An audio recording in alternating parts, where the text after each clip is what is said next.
right, we'll get started. Good morning, everyone. My name is Jamie Copes. I work for Wisconsin Literacy, which is a nonprofit organization that supports literacy agencies all across the state.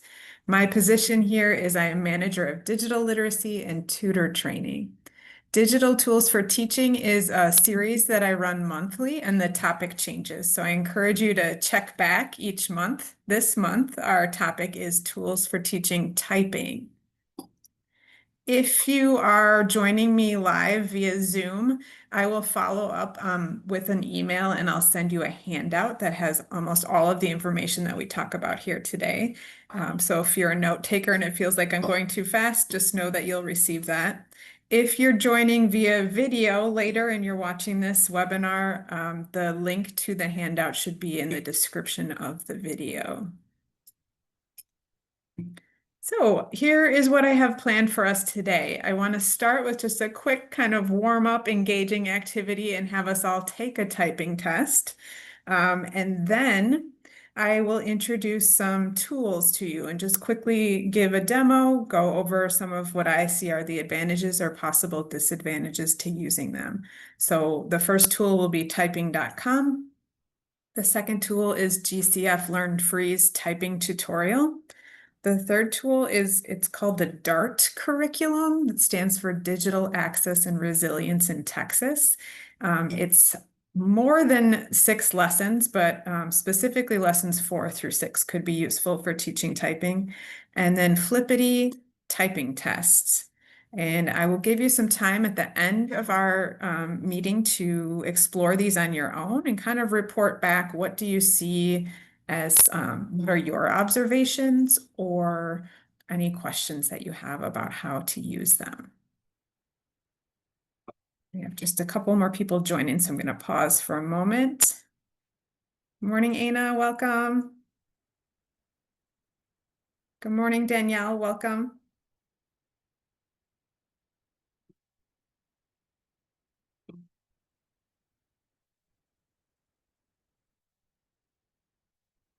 All right, so as I mentioned, I thought it would be fun to start with a typing test. You are invited to participate, but you certainly do not have to. Does anybody know how many words per minute they can type?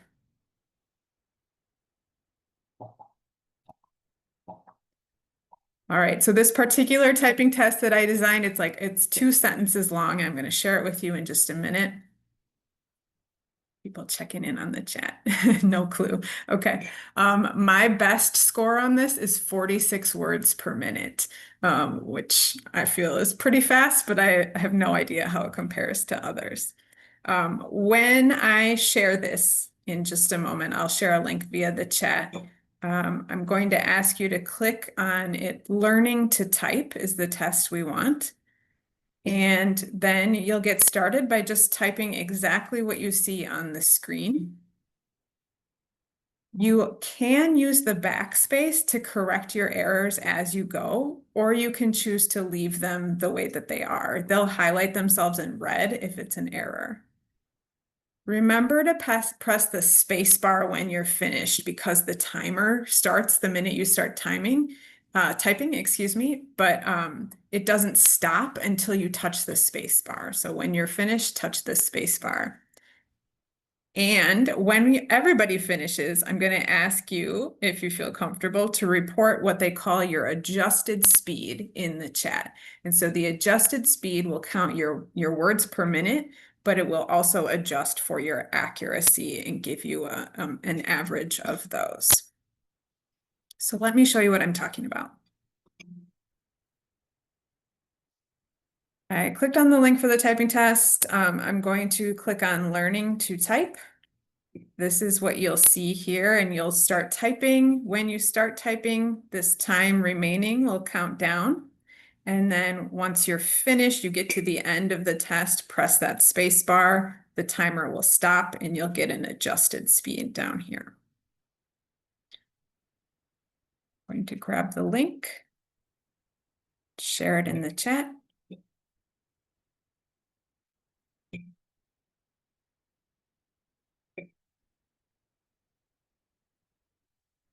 So if you're with me on Zoom, go ahead and open up the chat, click on that link, try this typing test. If you'd prefer to just watch me as I try to type in front of you all, here we go.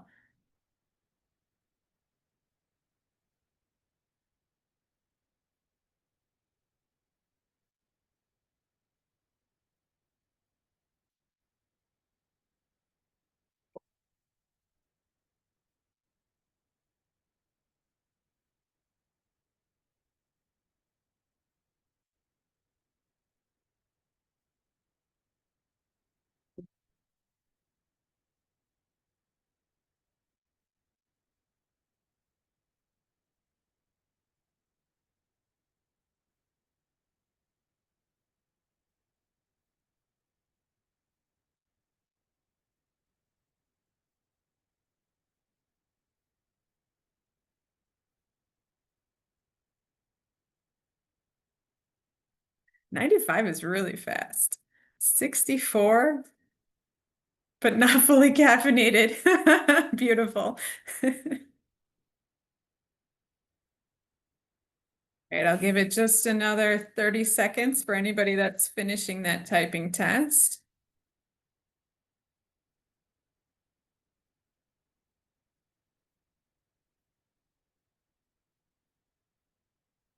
"25, all right.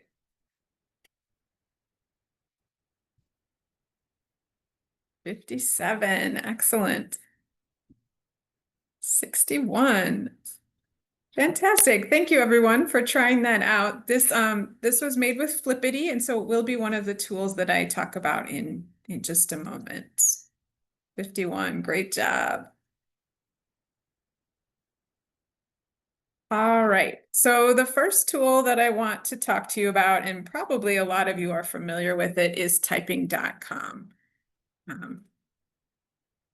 Things to know about typing.com, there is a login required. And I guess I should start with every tool that I will show you today is some version of free. So that is always a criteria I use in these workshops is for digital tools for teaching is that there has to be a free version. So with typing.com, in order to use it, it does require a login. So you have to create an account. There are teacher accounts and there are student accounts. It saves and tracks your progress. So that's kind of the benefit of logging in with an account. If you're a teacher, you can also keep track of your students' progress. Yes, so question in the chat. I will send an email to everybody with a handout with all of these tools, links to these tools. And if you're watching the video recording, the link to that handout will be in the description of the video. Typing.com uses some videos to teach methods for typing. And so a couple of things that I like about those videos are the accessibility features. So you can turn captions on or off. And you can also adjust the video playback speed. So specifically if you're working with English learners, this is a nice feature because you can slow down the speech. However, there are what typing.com calls dictation. So it's going to give you some directions like press enter to continue on to the next lesson, things like that. That is a really robotic sounding voice. So I consider that sort of a disadvantage, but you can turn this dictation completely off and then just have people read the screen for those directions. Typing.com makes you correct an error before advancing. So like you saw in that typing test, we had the option to correct our error, or we could just move on and skip it. You are not allowed to progress in typing.com without correcting an error. I think probably the strength of typing.com out of all the tools I'll show you today is that it's highly like gamified and incentivized. So there are fun games that people can play that sort of encourage you to type more and more and more. And it offers curriculum in various levels. In just a minute, I'm going to show you what I mean. And I think there are some advantages and disadvantages to choosing the adult level versus some of the lower grade levels. Because it's free, there are ads, and so those can be distracting. You might just have to talk with learners and coach them like Don't focus on those, don't click on those. So I will go to my account for typing.com. I have a student account, not a teacher account.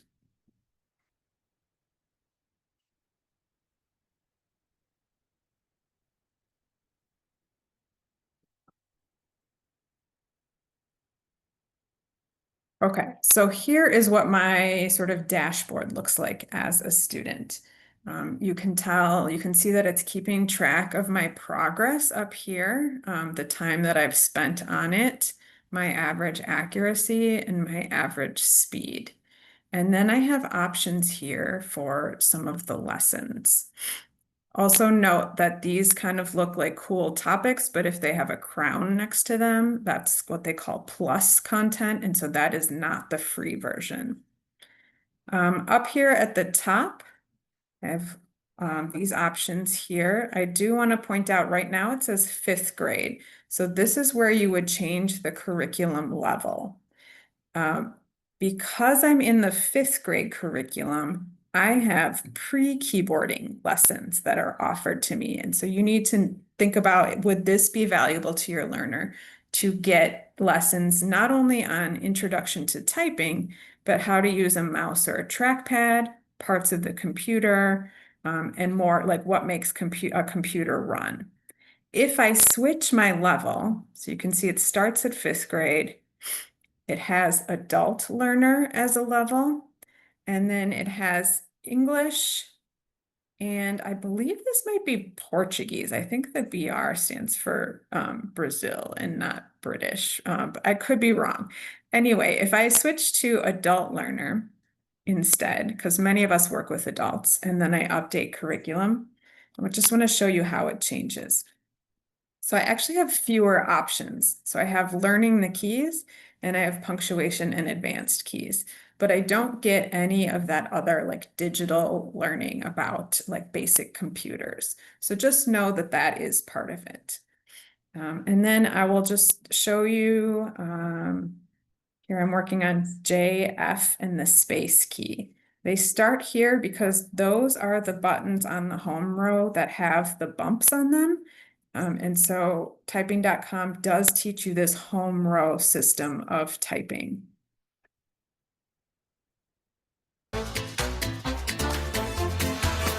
Oh, this is a game. Let's turn that music off for just a minute. So again, this is something I mentioned about typing.com that I like is it does have games, and the object here is to do this, and we get lots of sound effects to give us feedback. Let's see if I can go back and just show you like more of an introductory lesson.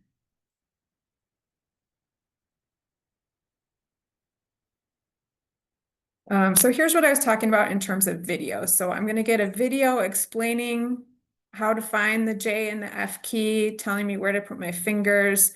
And here you do have options to turn captions on and to adjust the playback speed. So I would watch this video and then it's going to have me practice. I'm going to turn dictation on so you can hear that robotic voice. Dictation is on. You found it?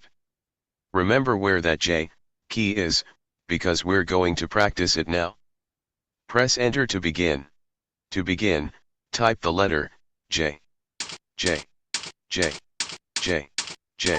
Congratulations. You have completed this screen, and earned 3 stars. Dictation is off. Okay, so it's up in this right corner where I can turn that robot off.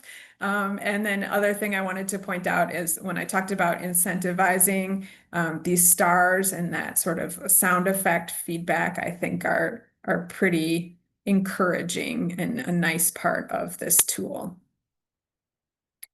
Are there any questions about typing.com right now, or anything you want me to click on or to show you before we move to the next tool? So that was typing.com. As a comparison, I want to show you GCF Learn Free typing tutorial. So GCF Learn Free is a site that is run by the Goodwill Industries, and it has all sorts of lessons on it. It's really strong in its digital skill lessons, but it has other academic areas as well. As opposed to typing.com, this typing tutorial, there is not a login that's required. So anybody can use it without going through the process of logging in. It has both learn and practice options, and I'll show you how to navigate those in a minute. It offers audio feedback, which in my opinion does not sound like a robot. So as depending on your progress, it gives you encouragement, it tells you what to work on.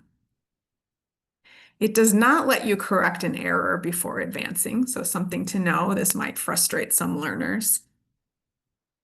It is fairly language heavy or language intensive, and there is no way that I've found to slow any of that down or to pause it or to find captions. So if you work with language learners, English language learners, just know that. You can log in and then it does save your progress. So that could be a benefit to logging in. The other thing is I found with like my cookies setting on my own device, if I continue to use the same device and just go back to this site without logging in, it tends to save my practice as well, or my progress. So let me show you GCF Learn Free typing. It'll bring you to this page here and then you'll click on typing.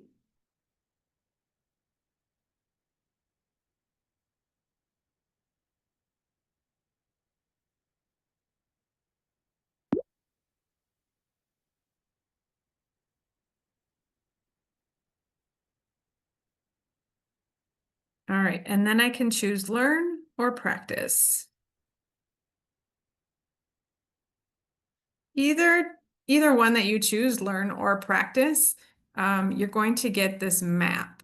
And this is how you navigate your progress through it, and you can choose. So again, it will start with the F and J keys because of the home row system of typing. Those are the two keys that have the bumps on them, and people learn how to feel that and keep all their fingers on that home row. Then we learn the space bar, the DK keys. Up here, these icons for me take a little getting used to. So I think this stands for like learning instead of, well, and that's where I am. So I'm on the learning map. This one is to turn on or off the audio feedback. And then this is to get help. And so this might be a really appropriate place to start with a learner, like, or just yourself as you're getting used to this is how you navigate this tutorial.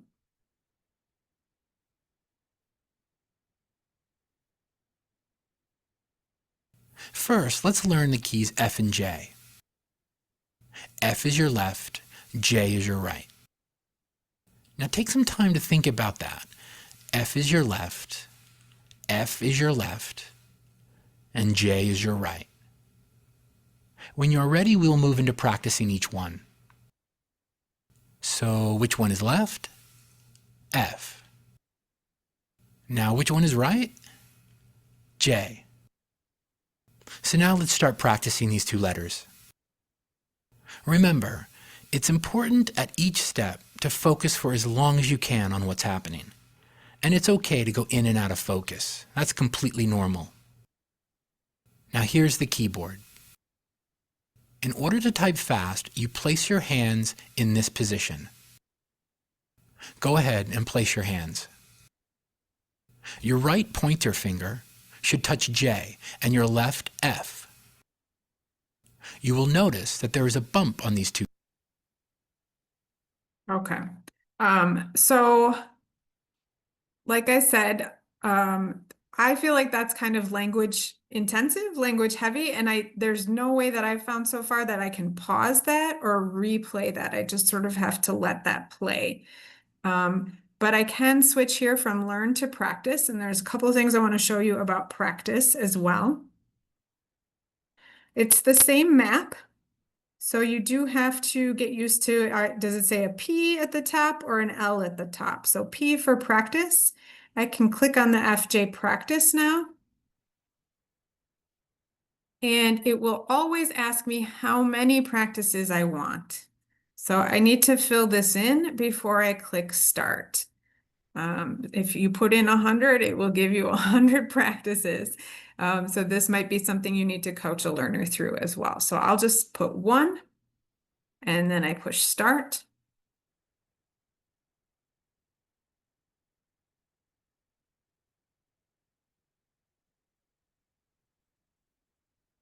Remember, the more you practice, the faster you will learn. All right. Any questions, curiosities about this typing tutorial? Anything else you'd like me to show you right now?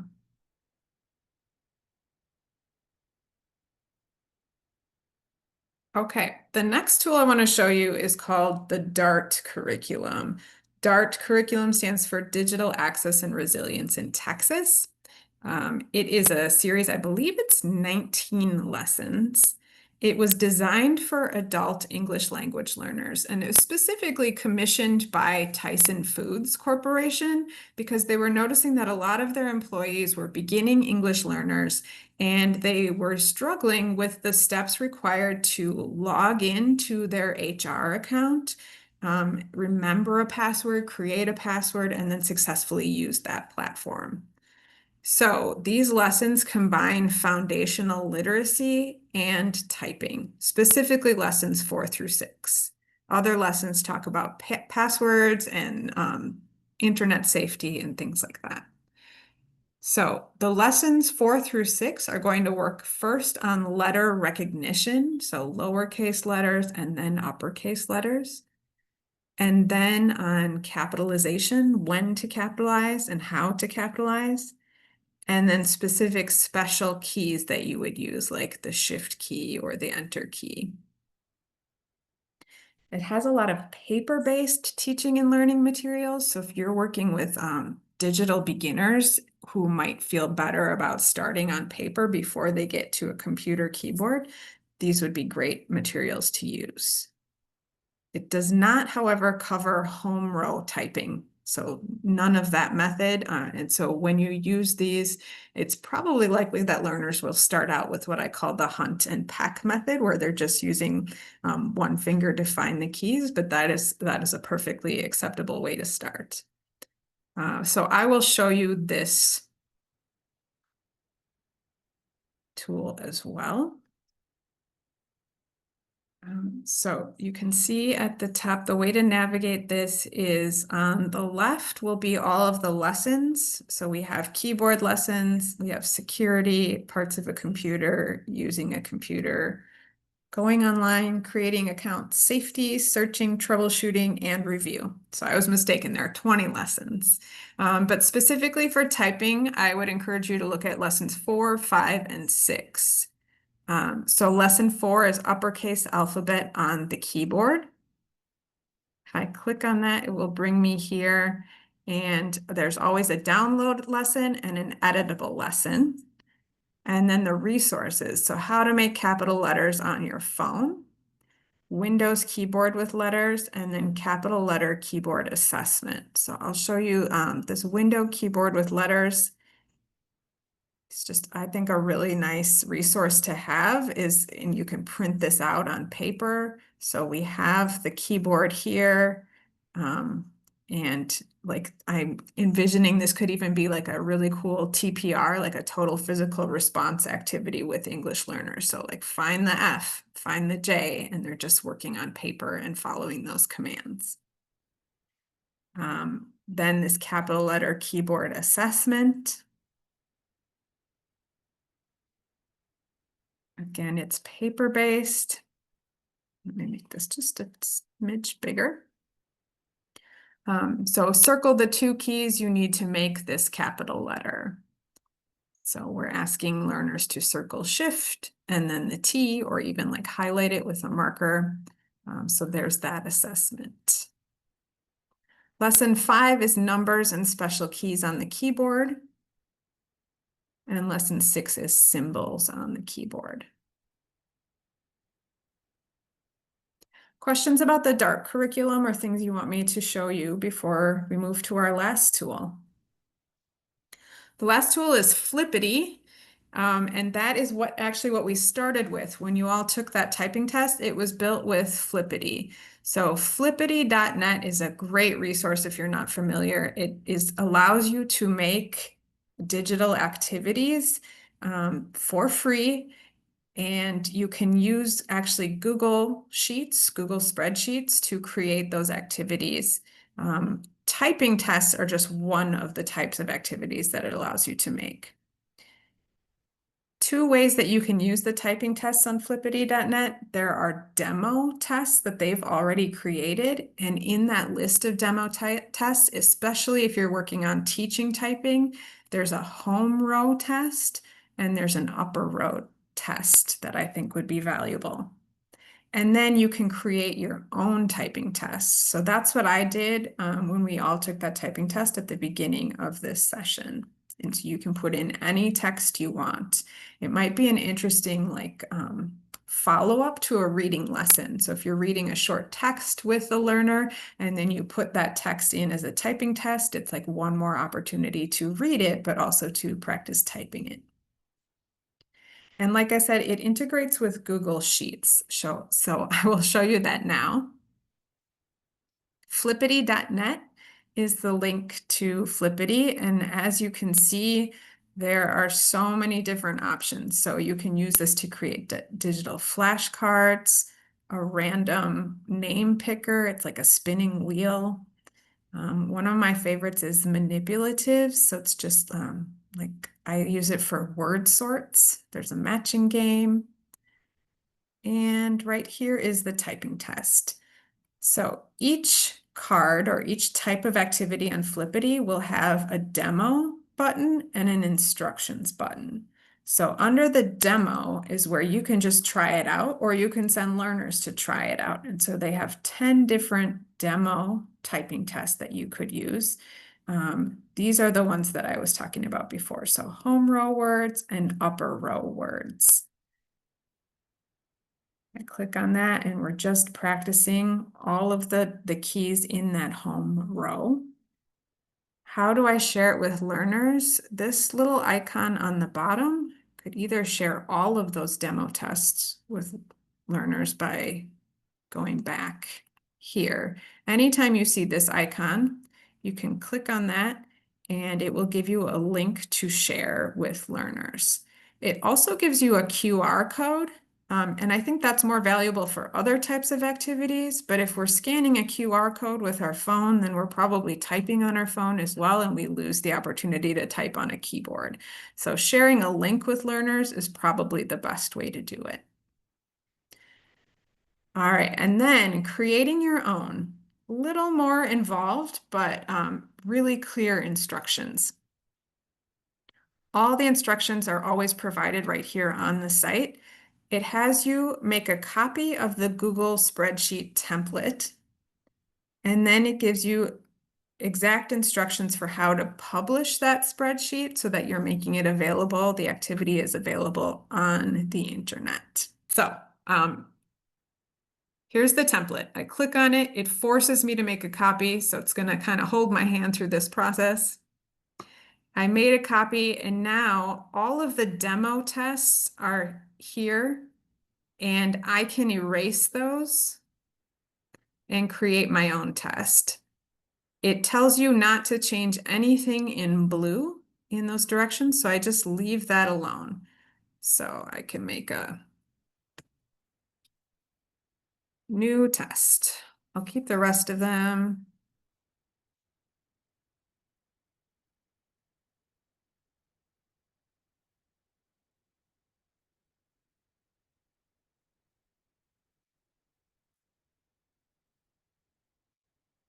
All right. Then whatever I put here is going to be the typing test. I have to put in how much time I want people to take. So maximum time, you can have 2 minutes there. Then if I'm following the directions, it tells me here how to publish the spreadsheet and how to get the link to my activity. I go up to, I've forgotten, go to File, Share, Publish to Web.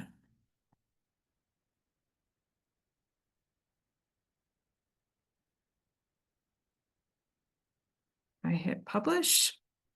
It asks me if I'm sure I want to do that, so I say okay. This link you will need to put in a different tab. So you copy it. I'm going to hit Control C to copy that, and then I'll close.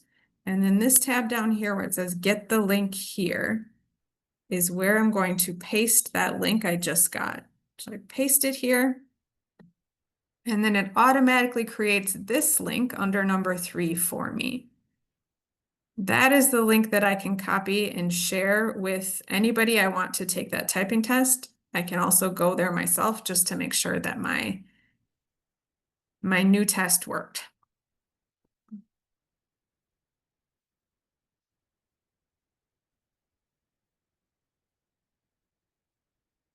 All right, I'm gonna check on the chat. Are the activities on Flippity open to the public once you made it or just available to you? So there's no way to find activities that others have made, but if you share that link, then anybody can get to it. What they cannot access and is not available to the public when you share the link is the spreadsheet that you used to create the activity. So there's no way that they could edit that.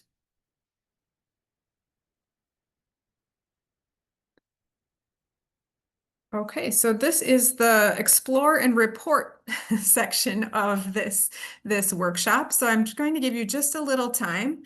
Maybe let's do 5 minutes to explore one or maybe all of these resources. And then after 5 minutes, I'll just ask you to share either by unmuting or putting in the chat anything that you noticed about them, any questions or comments you have, or ways that you think that you could use them in your teaching. Okay, so that was about 5 minutes. Would anybody care to share their first impressions? First thoughts? Any questions? Feel free to unmute. You could also pop it in the chat.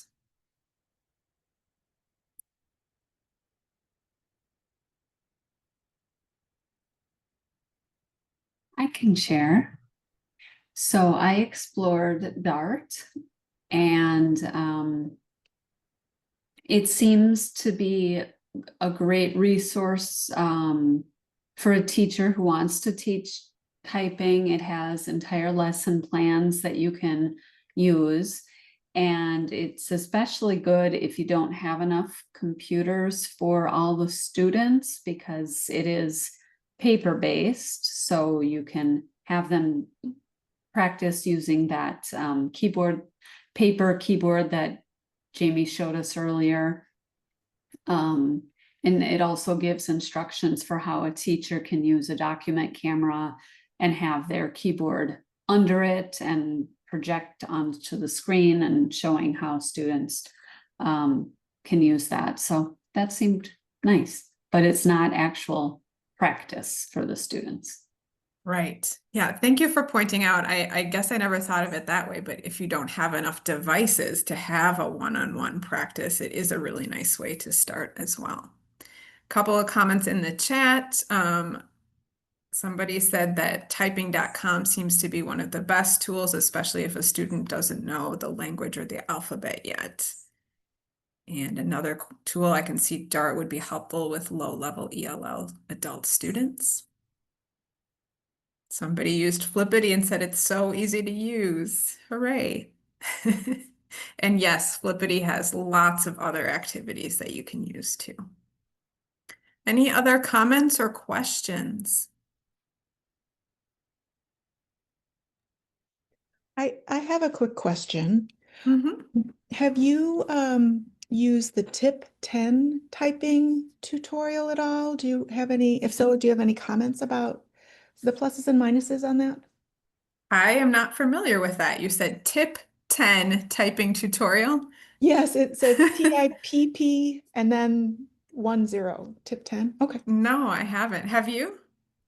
Yeah, I have used that. And it's I think that it's been effective. It does combine some of the characteristics of the ones that you have mentioned. It does require a login.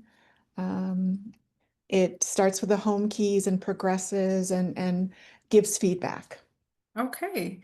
If you have a link that you would be willing to share in the chat, I would love that. But otherwise, I will check it out myself. Thank you for sharing. Sure. Um, Thank you for the link in the chat. I'll wrap up. I did at the top of the hour say that this is a monthly workshop, and I change the topic every month. However, next month we have something even bigger happening in Wisconsin literacy. So I'm going to take a month break from digital tools for teaching, but I do encourage you to look for information on our Forward conference. This is an in-person conference that we are hosting at the Milwaukee Sheridan Brookfield on August 18th and 19th. You can register or see the agenda by going to wislit.org/forward with a capital F.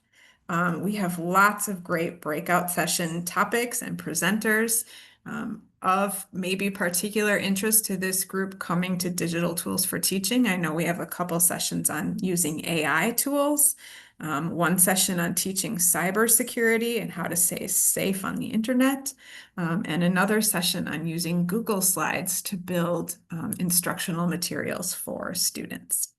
So please check that out. And then in September, we will be back with another topic for digital tools for teaching.